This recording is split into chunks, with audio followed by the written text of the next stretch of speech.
quero agradecer à comissão organizadora desse evento super oportuno, né, o convite para participar desse debate super importante hoje, e quero cumprimentar meus colegas aqui de painel e os coordenadores que estão mediando. Bom, a professora Márcia Amaral, ela já abordou aspectos importantes, até que eu tinha contemplado na minha fala, mas ela é uma professora que já trabalha há bastante tempo com essa questão dos desastres. Eu sou uma professora de jornalismo ambiental, vou me apresentar para vocês, então. Deixa eu ver como é que eu passo aqui.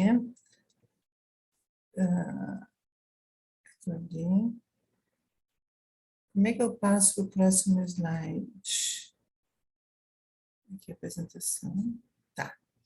Então, tá, só para vocês saberem, então, eu sou professora de jornalismo ambiental na Universidade Federal do Rio Grande do Sul, professora também no programa de pós-graduação em comunicação, onde eu trabalho com o seminário de jornalismo de meio ambiente. Era jornalismo ambiental, mas mudou tudo para jornalismo e meio ambiente. Então, tudo que eu vou falar agora faz parte assim, de um conjunto de conhecimentos que nós produzimos em grupo, né, no grupo de pesquisa em jornalismo ambiental, e também no laboratório, ou melhor, no Observatório do Jornalismo Ambiental, que é um projeto de extensão associado ao grupo de pesquisa, e nesse projeto de extensão nós publicamos semanalmente um texto com críticas a um noticiário sobre o meio ambiente no país, né, apresentando, às vezes até fora do país, apresentando aspectos positivos e negativos e também apresentando sugestões. E também eu sou também uma pessoa resultado, né, da minha participação no Núcleo de Ecojornalistas do Rio Grande do Sul, desde 1990, imagine, faz tanto tempo assim, quando ele foi criado, e da Ecoagência Solidária de Notícias Ambientais, que é uma ecoagência que funciona por esse núcleo. Então, eu tenho um lado meu que é de militante, uma ecologista militante, mas milita através do jornalismo ambiental. Então, tudo isso é responsável por tudo aquilo que eu vou dizer agora, porque eu tenho assim um tom bastante militante mesmo na minha fala, mas eu não consigo fazer diferente disso. Então, é importante começar dizendo, né, que o jornalismo é um espaço público de visibilidade comprometido com a construção da cidadania, com os direitos humanos e com os direitos da natureza. A gente não falava antes de direitos da natureza, mas a gente não pode mais abrir mão disso, né? Os direitos da natureza, eles precisam ser contemplados e entendidos sempre por nós, para toda a cobertura que a gente vai fazer sobre o meio ambiente, a gente contempla a natureza como sujeito de direitos. Aliás, ela é sujeito de direitos em algumas constituições, né? A Márcia já falou aqui, e também ontem a Silene falou muito toda essa questão, até do jornalismo humanitário. Eu quero dizer, a Márcia falou na prevenção, né, Márcia? E eu vou falar aqui mais adiante no princípio da precaução, né, que ele tem que ser incorporado pelo jornalismo, e mais no final vou falar também sobre uma pesquisa que nós fazemos de jornalismo ambiental. Então, assim, a prevenção, ela não costuma ser pauta do jornalismo antes da materialização do risco, ou seja, antes do desastre ocorrer, e isso a gente precisa mudar, né? O princípio básico do jornalismo é registrar o acontecimento do cotidiano, do hoje, não pensando no futuro, e isso é problemático. O risco, na maioria das vezes, que é associado à incerteza, não costuma atrair a atenção dos jornalistas, que buscam fatos, né, e não especulações. Isso está também ligado aos critérios de noticiabilidade, que nós precisamos também pensar que é necessária uma mudança nessa perspectiva.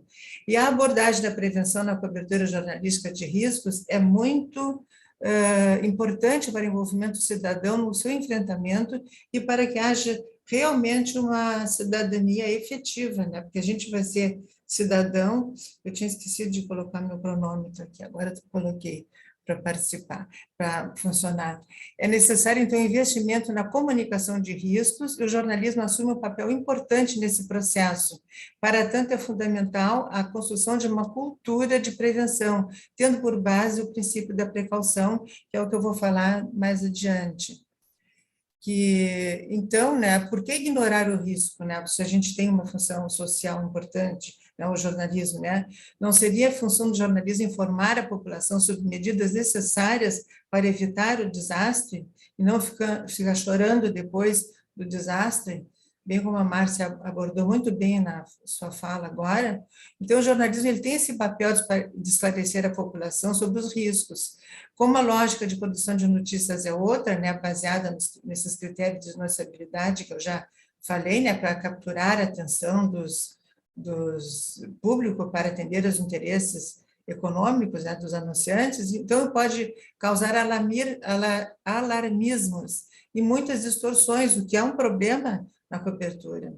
Então, as informações sobre desastres, elas possuem mais audiência do que aquelas que trazem elementos de prevenção devido às próprias imagens fortes que a gente está acostumado a ver, né? Que são notícias atreladas em mortes, a tragédias, né? Que são ressaltadas nesses momentos de catástrofe. Então, como ele é, a gente sabe que a comunicação de riscos é um processo muito amplo, como já foi falado ontem, e o jornalismo trabalha, ele é um dos aspectos disso, ele trabalha numa das pontas, né? Então, ele é um meio muito importante para a comunicação de risco, porque ele coloca esses temas em debate na sociedade. Então, a imprensa, ela auxilia o quê? No agendamento, no enquadramento dos riscos, na intermediação, assim, para o cidadão ele ter uma noção de quais são os poderes, no poder instituído, quais são os poderes que estão relacionados com aquele tipo de desastre, o que eles fizeram, o que eles deixaram de fazer, para saber a quem cobrar, e também ele é importante para dar elementos para a tomada de decisões dos cidadãos.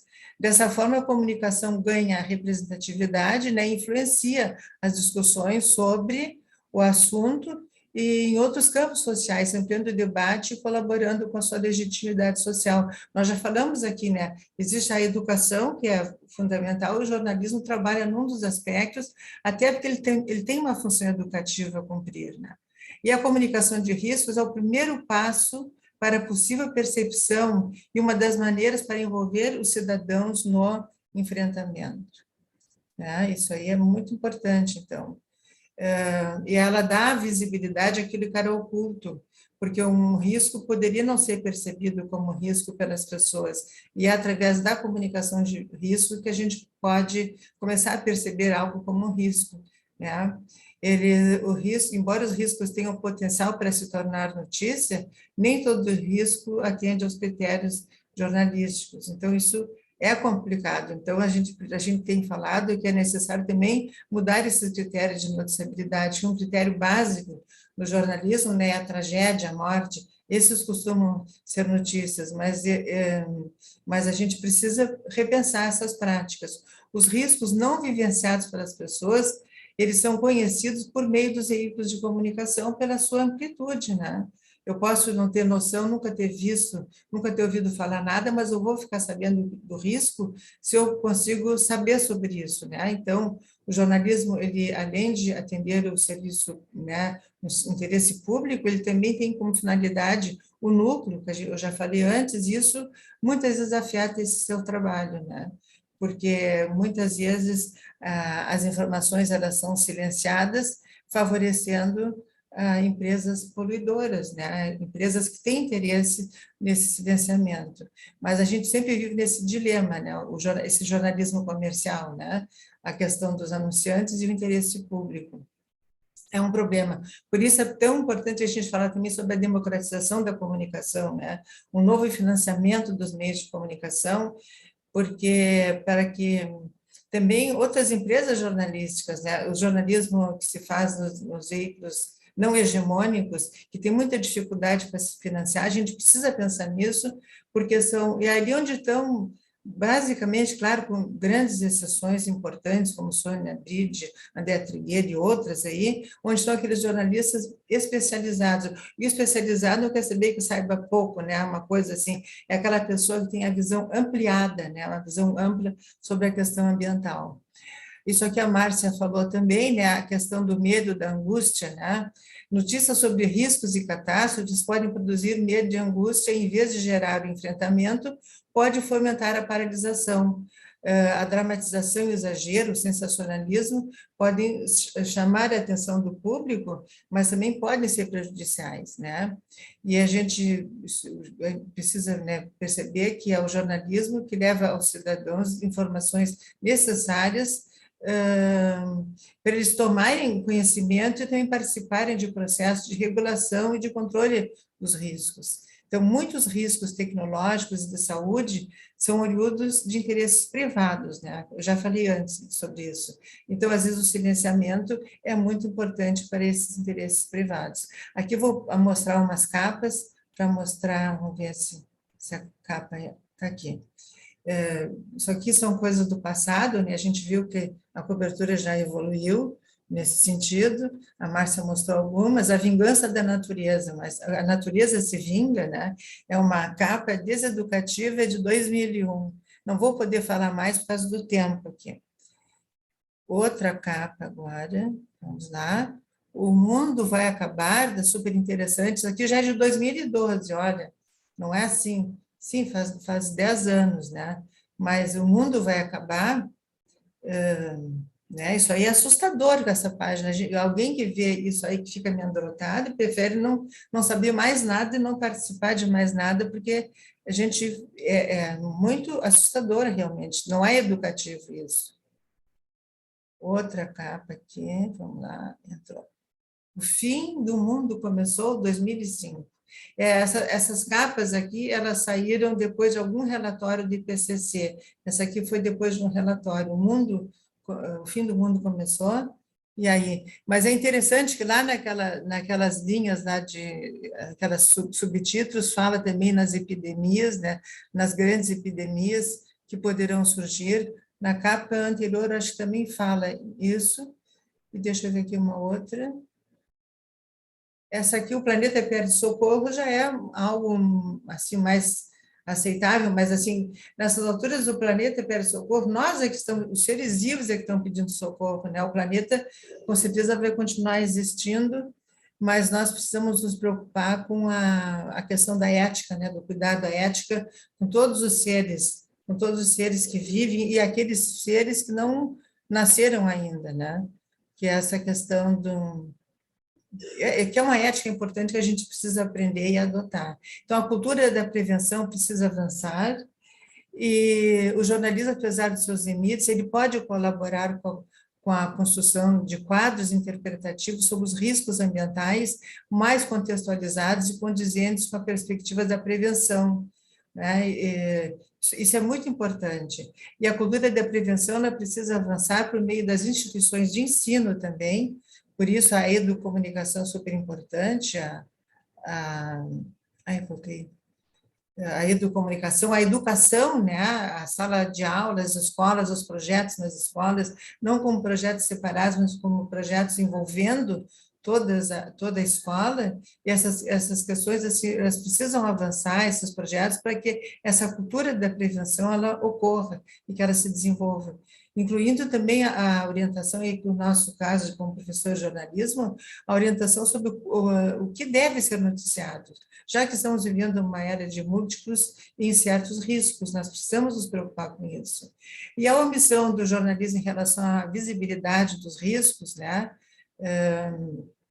E quem acaba ganhando com seu silenciamento resulta em um rompimento sério do seu papel social, com a perspectiva de servir ao interesse público. Isso aí é muito preocupante, e os jornalistas precisam se dar conta disso.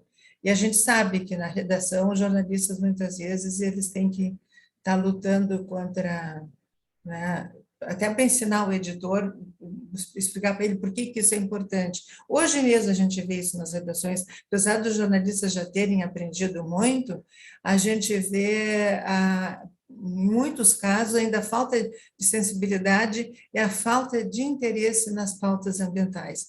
Para vocês terem uma ideia, no Dia da Terra, os grandes jornais aqui do nosso estado, eles não noticiaram nada sobre isso, enquanto outros jornais, né, até lançavam projetos, aqui nada.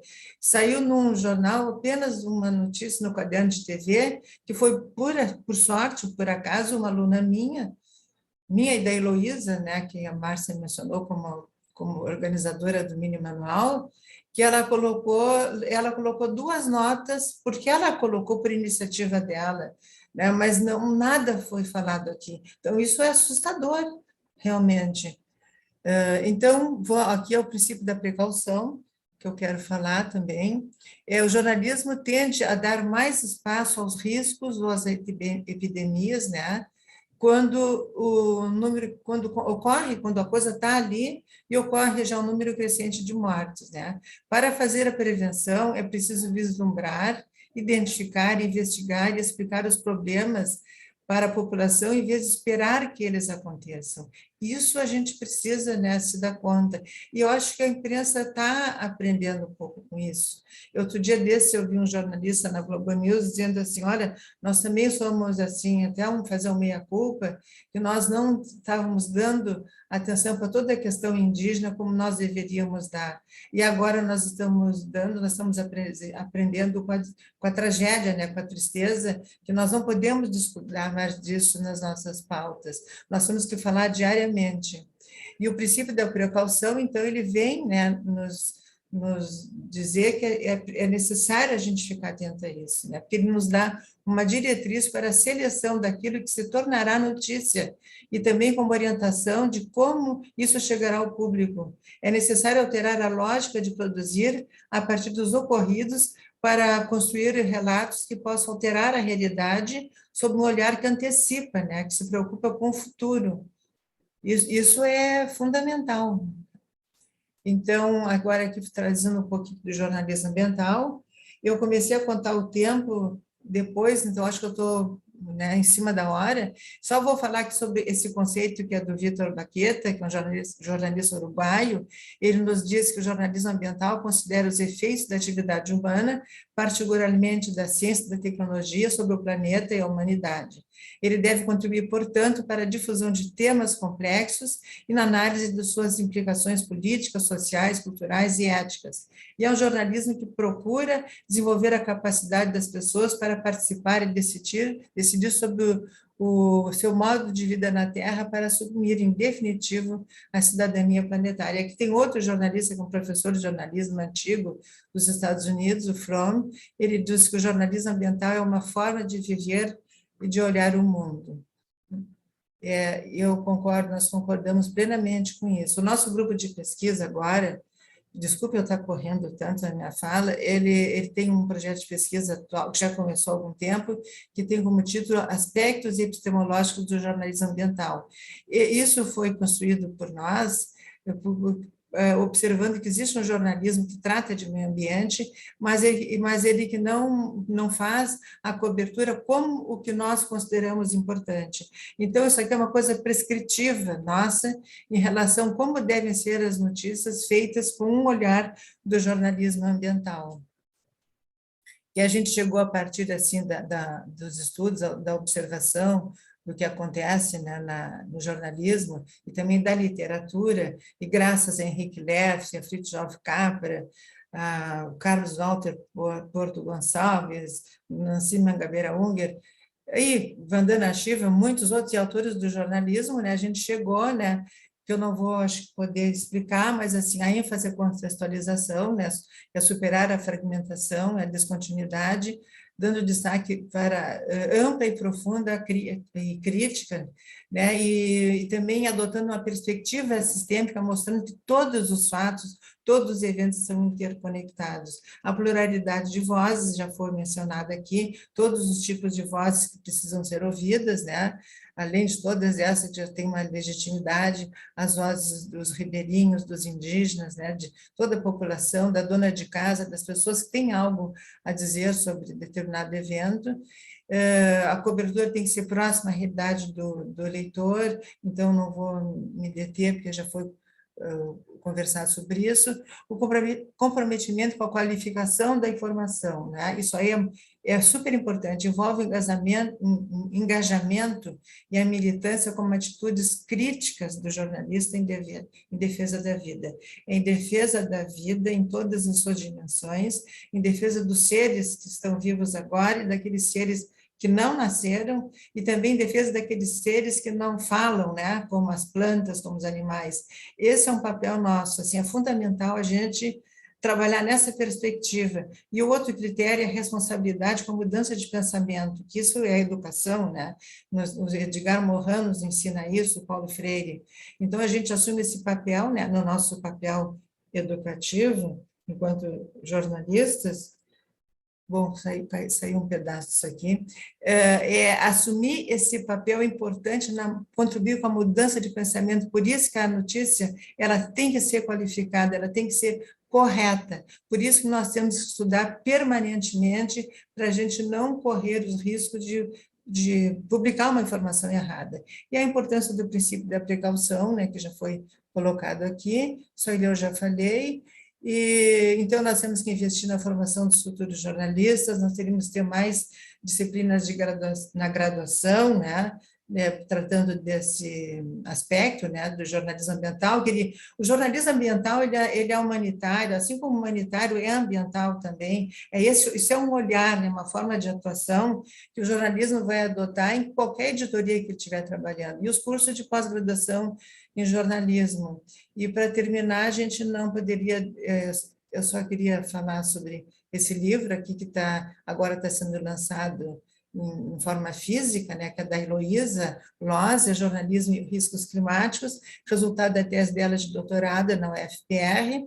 O manual a Márcia já falou, aqui a bibliografia, e eu quero também, como todos aqui, a gente não pode deixar de lembrar agradecer a todos, mas também fazer uma homenagem ao Bruno e ao Dom, e também todos aqueles outros que se foram, né, pela luta deles em defesa da vida, do meio ambiente, dos povos indígenas, e lembrar que até agora, segundo a Pastoral da Terra, 21 pessoas que a gente sabe, né, que a gente são estatísticas, foram assassinadas no Brasil pela defesa do meio ambiente. Então, precisamos de virar essa página e esse pesadelo tem que acabar, né? Então, obrigada a todos pela oportunidade.